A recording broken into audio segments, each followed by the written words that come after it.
Good day, Mom and Sir. I'm Roblyn Kalimbaga, 26 years old, from Philippines, single, with live-in partner, with 2 child, 1 boy, 5 years old, 1 girl, 8 years old, high school graduate, with 2-year vocational course in college.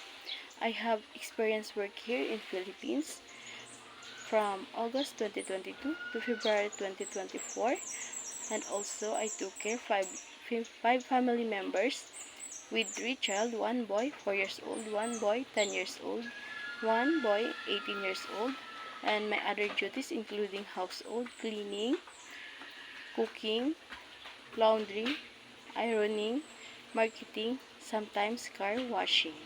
If you hire me, Mom and Sir, I will be promised to be hardworking, responsible, honest, trustworthy, and willing to learn more. Thank you so much.